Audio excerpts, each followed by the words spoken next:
This movie is based on a true story. A girl named Rachel is rehearsing a dance with her partner Manny, who is also her boyfriend. The events take place on March 1st, 1999, day 1. Mr. Barber was supposed to meet his daughter Rachel, but she was not on the tram. An hour passed, and worried Mike called his wife Liz, telling her that Rachel did not show up. Liz called Manny hoping Rachel was with him, but the guy hadn't seen her since she got on the tram. Liz immediately called the police to report her daughter missing. Rachel had never been late or left without warning before. Liz continues to call all the acquaintances, but no one has seen the girl. Soon she received a call from Manny, who confessed that Rachel secretly planned to go to work today. However, Manny has no idea what kind of work it is. He only knows that Rachel was going to meet with a certain woman. Hoping to find some clues, Liz opened a box with her daughter's personal belongings. There she found Rachel's provocative photographs. It was already dark, and there was still no news from Rachel. Mike had no choice but to go home. All the relatives gathered at home. Each of them worries about Rachel but hopes for the best. The spouses went to search for Rachel at the dance school. However, Rachel was not there either. At night, silence reigns in the house, and the spouses cannot sleep. Day 2. Anxious parents came to the police station, confident that their daughter was in danger. However, the officer believes that the teenager simply ran away to her friends. The spouses search for their daughter on their own. According to Manny, some woman offered her a job. Mike promised his wife that they would find Rachel at any cost. The police continue to ignore the spouses' concerns.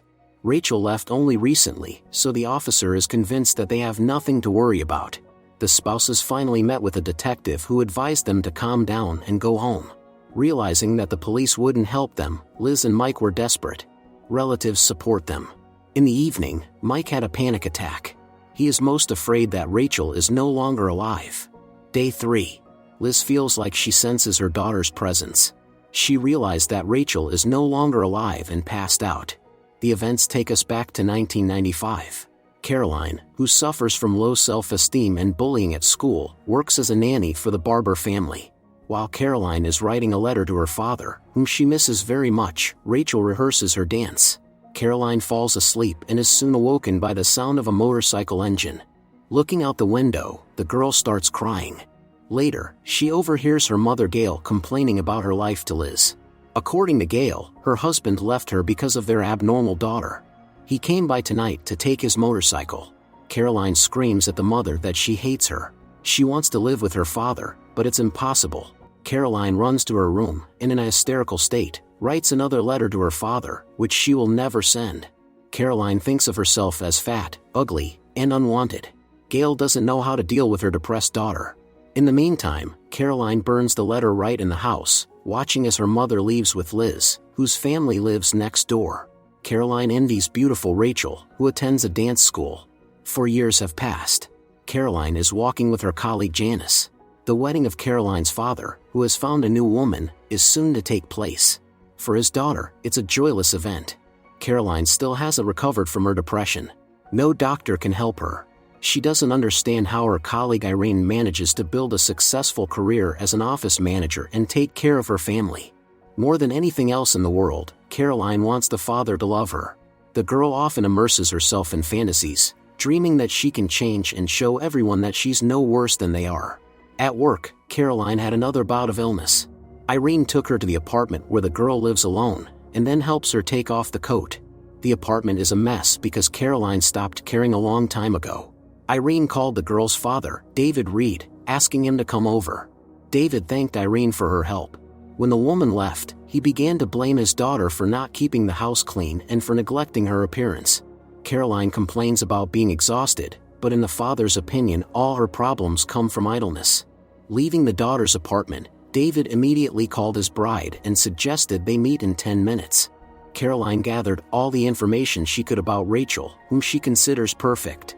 Caroline became obsessed with her because Rachel has a beautiful appearance, a slim figure and a talent for dancing. Caroline remembers how she once offered Rachel to become friends, but she refused.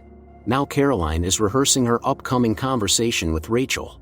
She intends to introduce herself as an employee of a psychological center and offer Rachel a job. Since the girl has always been naive, Caroline had no doubt her plan would work. Next we see Rachel, who dreams of buying shoes for $300. She confided in Manny that she would start work tomorrow, but this is strictly confidential information according to the company's terms. Manny found it suspicious, but Rachel didn't take his words seriously. Manny planned to go to the interview with her, but she assured him there was nothing to worry about. After saying goodbye to her friends and boyfriend, Rachel went to the agreed-upon place. Meanwhile, the father was waiting for her at the bus stop. Rachel met Caroline, who allegedly helped her find a job. Caroline took her to the apartment. The girl didn't like that Rachel advised her to start dancing to lose weight. Caroline kindly offered Rachel a drink, saying she had never met anyone as gifted as her. Rachel drank the beverage and tried on beautiful clothes Caroline supposedly received from the company. Then Caroline asked Rachel to close her eyes and start breathing exercises, claiming it was part of the job. Using this opportunity, Caroline attacked Rachel.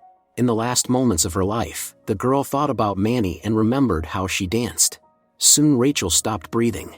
Caroline waited a while, then took off all of Rachel's jewelry and dragged her into the bathroom. Realizing what she had done, Caroline began to scream. Her mood constantly shifted from panic to aggression. Morning came. Caroline starts a new life from today. Later, she arrived at work as if nothing had happened, and made a call to find out how much the ticket to Sydney cost. When Irene asked if everything was okay, Caroline replied that she had become a new person from this day on. Caroline called her own house and said she wasn't there. Irene left confused. 9 days passed since Rachel's disappearance. Acquaintances of the missing told Mike and Liz that they saw Rachel the day before with some fat girl. Liz hoped that her daughter was okay. The couple hung missing daughter announcement all over the city, and later told the detective about a new lead. He just grinned, confident that the girl was out with friends. This time Liz couldn't contain her anger, telling the detective everything she thought of him and threatening to tell the press about the police's negligent attitude. That evening, Max DePile, an analyst from the police department for missing persons, noticed a leaflet about Rachel's disappearance. Caroline called Drew, Liz's brother, posing as Rachel's friend. She wanted to find out as many details as possible and see if the police had any suspects. DePile met with the couple, offering to help them. He was the only police officer who believed that Rachel didn't run away. DePile intended to publicize this story through all media. That same evening, he made a request to a colleague for a printout of all incoming and outgoing calls from Rachel. Mike and Liz have a difficult day tomorrow. They will have to speak to the press and give an interview. Caroline continues to talk to herself. The next day, Rachel's parents, her boyfriend and relatives appeared on television. Caroline learned that there were witnesses who saw Rachel in the company of a fat girl. This made Caroline nervous. She planned to clean her house, take sick leave from work, get a loan, dye her hair and run away to Sydney. Suddenly Caroline's father called, saying that the daughter of their former neighbors, the Barbers, had gone missing. David is also worried because Caroline wrote a letter to her mother with threats. Caroline can't believe that the father took her mother's side. Insulting him, she hung up the phone. At that time, DePile received a printout of Rachel's calls and was able to determine where she had last been in contact. Detective Patterson knocked on Caroline's door. The girl got scared and pretended she wasn't home. Patterson left his card under the door. DePile met with the couple and questioned them about Caroline. They were puzzled, saying that their daughter had never been friends with Caroline and had never been to her house. Caroline called her colleague Mary and asked her to return the money she had previously lent her. A minute later, Mary called Caroline back and said that the police were looking for her to inquire about Rachel. Caroline lied that she knew nothing about it. Detective Patterson came to David, asking if he had noticed any strange behavior from his daughter recently. The man replied that his daughter had always been strange and suffered from depression. According to him, Caroline was not friends with Rachel. They had nothing in common. Besides, Rachel is younger. But David does not exclude that his daughter could have done something reckless. The police immediately came to Caroline's apartment, but she did not open the door. Looking in the mirror, Caroline saw Rachel in her place. Breaking into the apartment, the police found her unconscious. When Caroline woke up in the hospital, she saw the father next to her bed. He ordered his daughter to tell the whole truth, saying that he was tired of tolerating her antics all his life. However, Caroline was now in no condition to answer questions. Meanwhile, DePile found Rachel's things in Caroline's apartment. Patterson asked David to question his daughter again about where Rachel is now. This time David was more gentle with Caroline. Taking his daughter by the hand, David asked her to tell the detective what really happened. Caroline cried, asking the father's forgiveness. Later, David gave Patterson the daughter's diary and left. The detective was shocked when Caroline tearfully confessed that Rachel was no longer alive. The body was on her father's farm. It was there that Caroline buried the one she had envied so much. Detectives came to the Barber family to deliver the sad news. The couple did not expect Caroline to be responsible. Liz could not comprehend what she heard, wishing to believe that Rachel was still missing. The family cannot recover from the loss. When the husband and younger children fell asleep, Liz went to her mother and cried. Mike also cannot believe that Rachel is no longer with them. The youngest daughter took his hand, and they hugged. Now the family has to learn to live with it. Soon Rachel's funeral took place.